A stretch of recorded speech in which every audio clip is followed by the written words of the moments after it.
Okay. A puppy is a lot of work. Yeah, I'm exhausted. All right. The Queen of Mystery.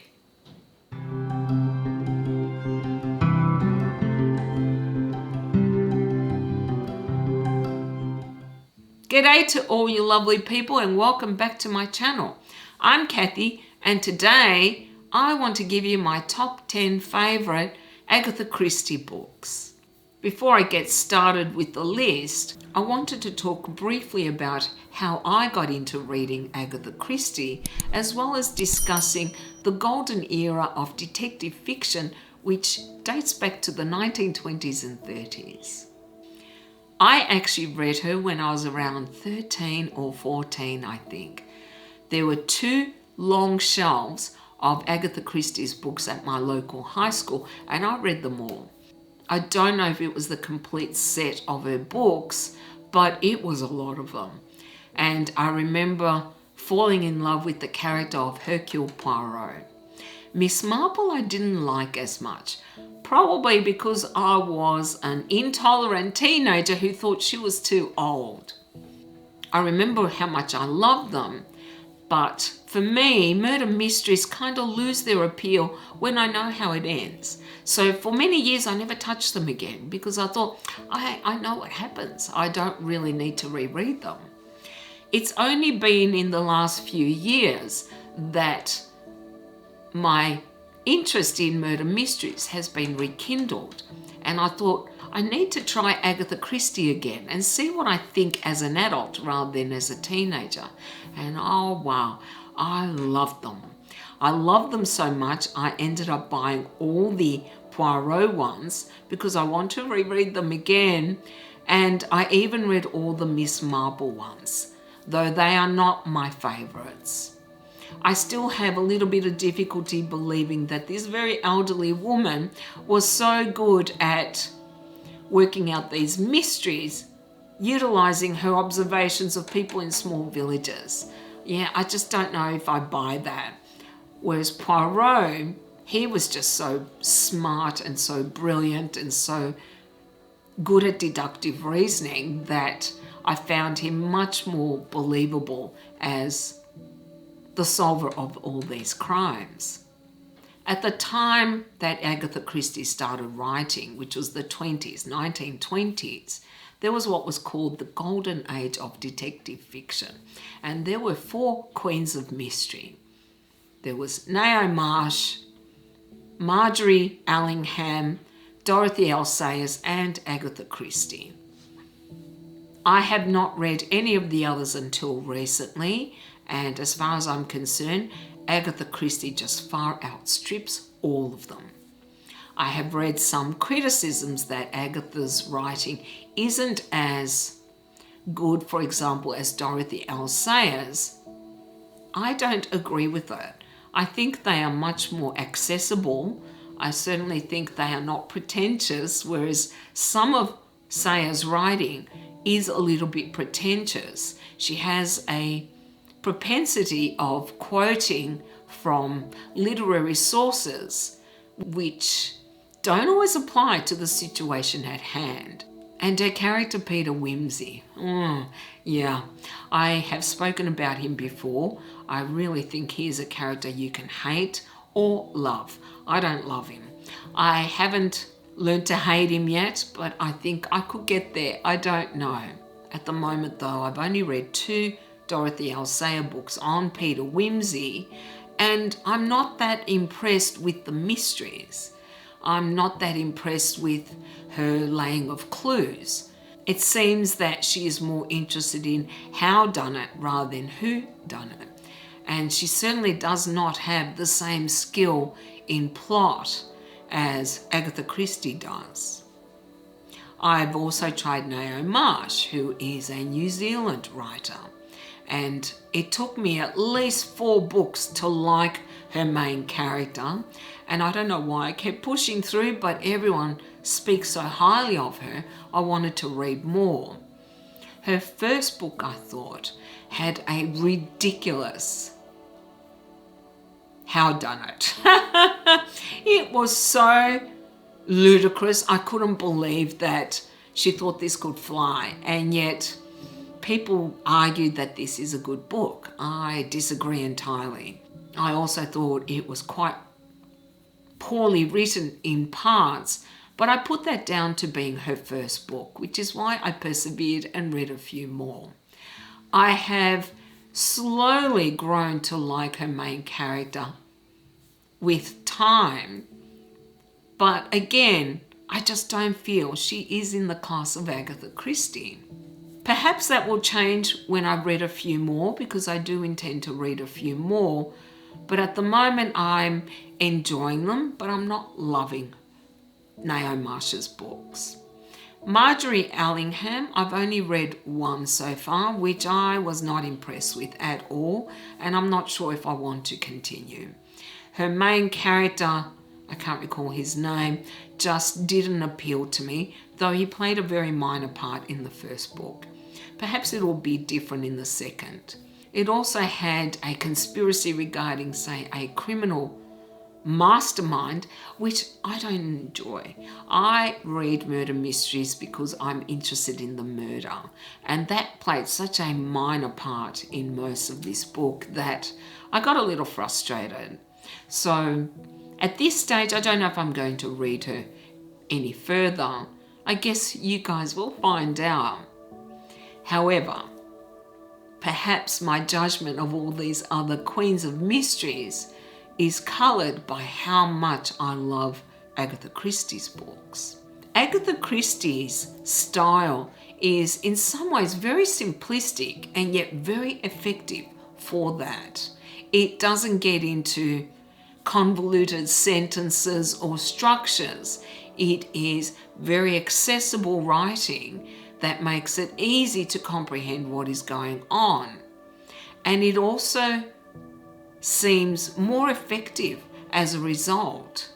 When I read some of Dorothy L. Sayers' paragraphs, I think, wow, this is just too complicated and unnecessarily so. So my conclusion is that perhaps Sayers, having been educated, because I believe she's one of the first women to go to Oxford and get a degree there, perhaps her writing is stylistically better, but I don't necessarily agree that she is a better murder mystery writer. Agatha Christie's great strength lies in her plots. If you ask me, I think she is genius at plots. They are not always predictable. In fact, most of the time they are not.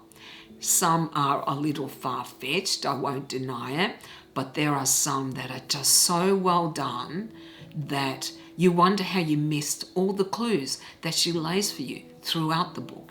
And she does lay the clues. Some murder mystery writers don't do that. I didn't find Dorothy L. Sayers did that enough, nor do I find Naomi Marsh does. Perhaps she gets better with time, I don't know, but after I think it was 6 books, I thought her plotting had improved, but it certainly wasn't in the class of Agatha Christie. Her plots are just sensational. When you get to the end of the book, you think, oh, I remember that point that was raised earlier. Now I can see how it all ties together. That to me is a sign of really great plotting. And I just don't know if I've read any other murder mystery writer who has come close to matching Agatha Christie's plots. Considering I first read Agatha Christie in the 70s, they didn't feel like period books to me at the time, whereas they definitely felt like that now. I was reading about 100 years ago about what life was like in England, usually for the upper class, and it felt like reading a historical book because obviously it was written at the time, so it is accurate as to what was going on at the time. One of the most interesting aspects I found was how people were terrified of flying because it was so new back then. We just take it for granted today though, whereas back then it was a big thing. The telephone was a big thing.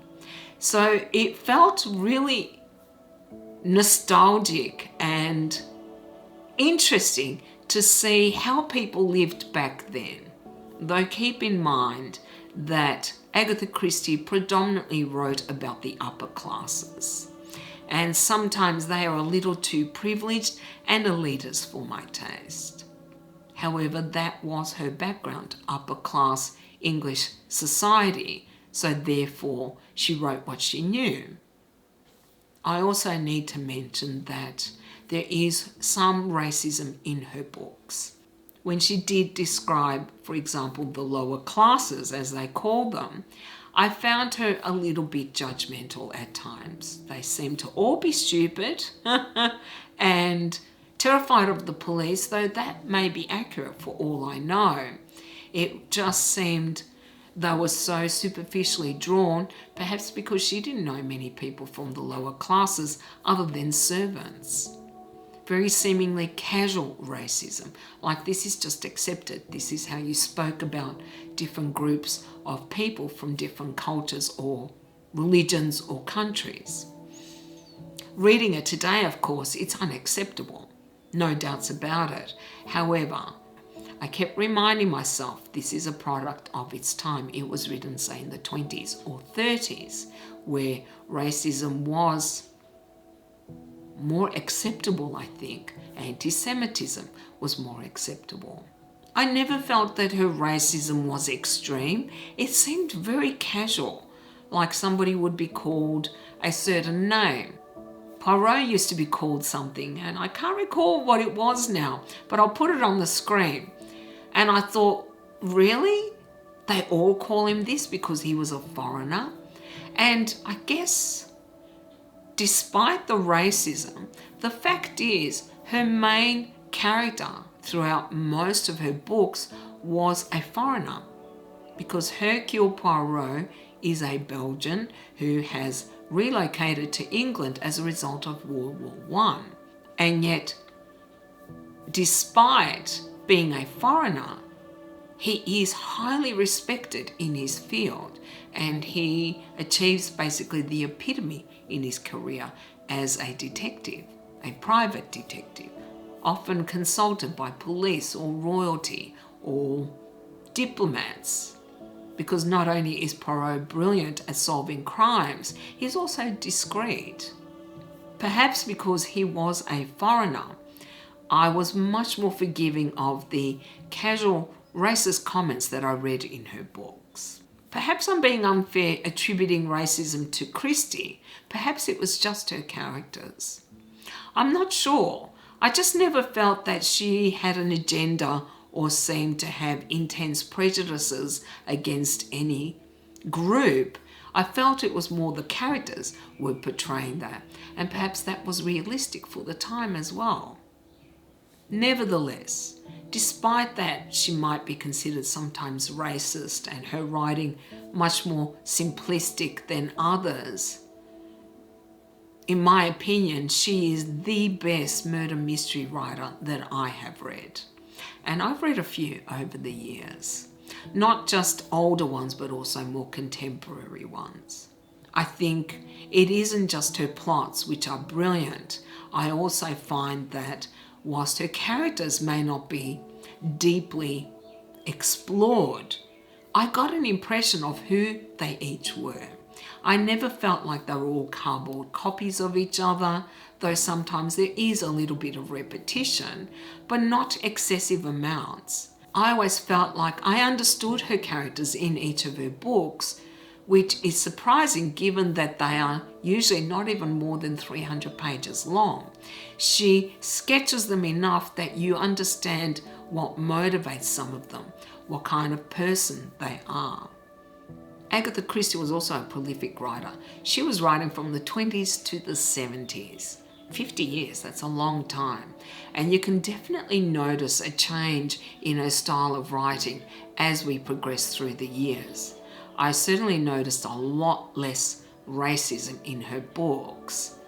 And also that many of the characters were now actually working, whereas from the 20s it seemed a lot of the upper class didn't work, which was really bizarre because we're so used to everyone working, right?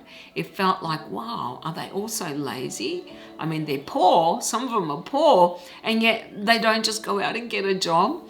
But of course, I don't know what it was like living in the 20s, so I can't speak on that. Perhaps it was frowned upon. Perhaps there weren't that many jobs available for the upper classes. It's hard to say. But I liked seeing this change. I like seeing the racism drop away. I like seeing women becoming a bit more independent and self-sufficient. And I also like seeing how some of the main characters who often appear in her books change and develop over time.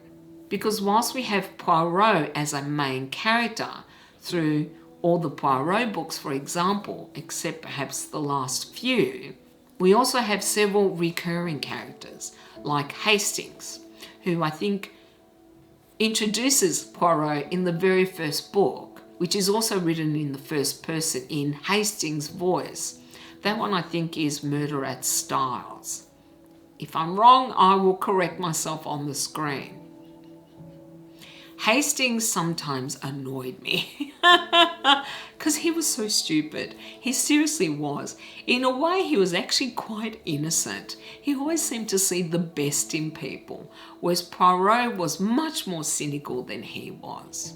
He was also a little snooty at times about this foreigner, treating him like he was an idiot, though he deserved it at times.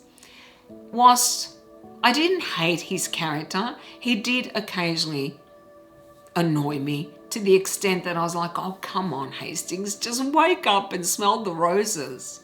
Still, as the books progress and we see much less of Hastings, when he did return, I really enjoyed seeing him in the books and interacting with Poirot because they were such great friends. I think he was meant to be a Watson character, but he was a little too annoying for my taste.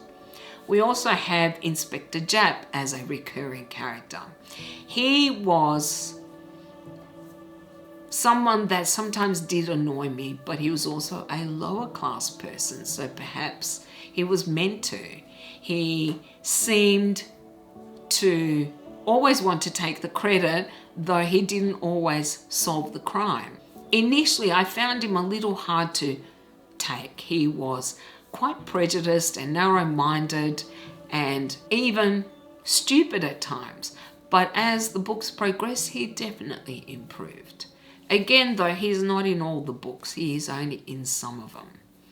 Then we have the character of Ariadne Oliver. I loved this character. She was a murder mystery writer, quite vague at times. She was absolutely delightful. I loved her character. I thought she was charming and a great foil for Poirot's very serious attitude. She was a much better partner in crime solving than Hastings ever was, in my opinion. So every time I found her in a book, I was really happy because I knew I would enjoy her character, and I always did. Even though there had been a gap of something like 40 to 45 years between my first reading of Agatha Christie's books and my most recent, I can say definitively she is still my favourite murder mystery writer. I do not feel her books have dated because they are just so well plotted, so well written, so entertaining. I absolutely adored them and was very sad when I finished the very last Poirot book. I actually want to restart them because I love them so much. And they're not very long. They're usually around 250 to 300 pages. That's the average. So they're very quick reads as well. But no one else has come close. I've seen a lot of very clever ploys, very clever twists in different books. They still don't give me as much enjoyment as Agatha Christie's books. I should also mention that I did watch the Poirot series with David Suchet, which I absolutely loved. I thought some of the old films did a great job at capturing Poirot, but now I can't imagine Poirot unless it's David Suchet. He just nailed him so well, and I absolutely adored his portrayal and the show, though sometimes I got a little annoyed because they did change up the stories. And I thought, but that's not what happened in the book, because of course I had just recently reread them all. Still, I love this series so much that I want to buy it and rewatch it because it was just so good. So now let's move on to my top 10 favourite Christie books, which was a very hard list to put together. I don't think it will be any surprise to anyone that most of these are going to be Poirot books, because he is definitely my favourite. And I'm not going to rank all of them because that's impossible. It seriously is for me. I will give you though my favourite two at the end. Body in the Library. This is actually a Miss Marple mystery. It was hard to choose because I wanted to include at least one because I did enjoy them, just not as much as the Poirot ones. But this one I really liked because this body appeared in this house and they couldn't figure out how it got there. I do like those kinds of mysteries. I don't think it was a closed door mystery, but perhaps it was. That one I think is one of the better Miss Marple stories, as well as the first one, Murder at the Vicarage. I really enjoyed that one as well because that one was hard to predict. I also love 3-Act Tragedy. This one involved an aging actor and a supposedly impossible death at a dinner party. You can see I remember this one better because it stuck with me. I found this one really hard to predict. I could not predict it at all. I thought, no, it can't be. Regardless, there were enough clues that you could see, oh, of course, that's how it happened. Though this one was difficult to predict. I really enjoyed this one. This one had a bit of pathos as well, I guess. 5 Little Pigs. I like this one. This one involved an old mystery where the daughter of a woman who was accused of the murder of her husband approaches Poirot to see if he can find out if her mother had really committed this murder or not. It was interesting seeing him going back in the past and trying to figure it out through basically people's recollections, which weren't always accurate and didn't always match, for example, testimony at a trial. So that one is definitely worth reading as well. Cards on the Table. I really like this one. This one I think is also a closed door mystery. There is a limited amount of suspects. A flamboyant man, is found dead at a dinner party where only a few people playing bridge could possibly have killed him. I love this one because it also involved Mrs. Oliver, who is always fun. This one was an interesting one and difficult to predict actually. And I really liked the ending so much more than I liked the show on this. I thought, no, I don't like how they ended the show. The book was much, much better. Death on the Nile. I remember this one very vividly from when I was a child, but most likely that is also because there was a film based on it with Peter Ustinov. Regardless, I always found the way this murder was committed so intriguing, and I would never have guessed it in a million years. This one is much more an in-depth, I guess, study of the main characters, including the woman who's killed, her husband, her friend, and a few of the others. Curtain, Poirot's last book. I cried. Yeah, it's his last book and I did cry at the end, and that's all I want to say. But it involved an interesting premise. We actually go back to the Styles house, which is the same house in the very first book. So it was like we were going back to the beginning. Some things that happen in this, and I don't want to give away any spoilers, I am still uncertain whether I liked it or not. Nevertheless, overall, This one was interesting and difficult to predict, but I think it was just because it is Poirot's last book, it was very sad reading as well. Lord Edgware Dies. This one I could not have predicted in a million years. Yeah, I thought it has to be this person, but how? How? Yeah, and I couldn't figure out the how, though there were a lot of clues laid throughout the book, which is what she does with all of them. Yeah, I always love it when Christie stumps me and I just cannot figure it out. And that one I kept teetering between several possible suspects, but the one I was convinced, I thought, can't be. And in the end, I'm not going to say if it was or it wasn't. Yeah, you'll have to read Lord Edgware Dies and decide for yourself. And now my top 3. Yeah, these ones, they're very hard to decide which is my favourite. One is Murder on the Orient Express. I've always loved this book. It's made me want to go on the Orient Express myself, but I just found this one heartbreaking, tragic, and yet satisfying as well. Impossible to predict, if you ask me. There's no way. I would be shocked if anyone could have predicted that one. Yeah, even if you knew Christie's style, I just don't think you could have. The film, the original film with, I think it's Albert Finney, I did like it, though I didn't love his portrayal as much as, for example, Peter Ustinov. Don't ask me why. I liked Ustinov better. Regardless, the book is definitely one of my favorites. Definitely. My second top favorite is The Murder of Roger Ackroyd. Impossible. Yeah, there was no way I could have predicted this one. I started to suspect at times, but I thought, no, it can't be. I'm misreading something or I'm missing something. Yeah, I did not predict that one at all, and I thought it was so clever, so well done. Also, much, much better than the TV show episode.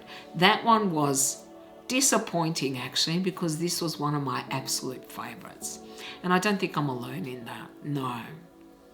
And my top favorite Agatha Christie book is And Then There Were None, which I will confess, when I read it back in the 70s, it was called something else entirely.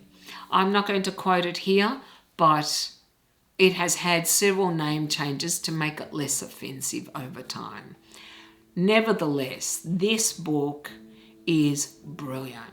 It is about 10 people on this island, which can only be reached by boat. The boatman goes back during the evening and can only come back in the morning. And during this time, people are killed one by one. Yeah, again, no way in hell you can guess this one. I don't think. Perhaps somebody has guessed it, but I certainly couldn't. And everyone I know who have read it have not been able to predict.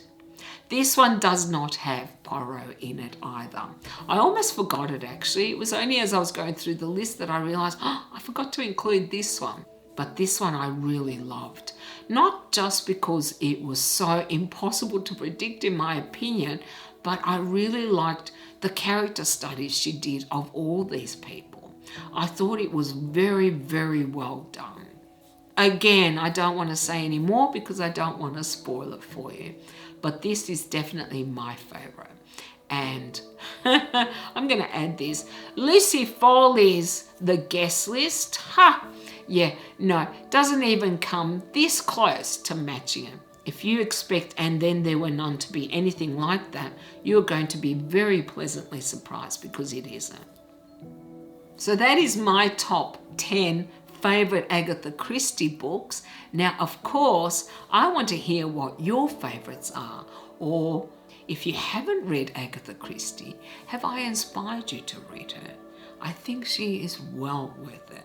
If you like murder mysteries, obviously.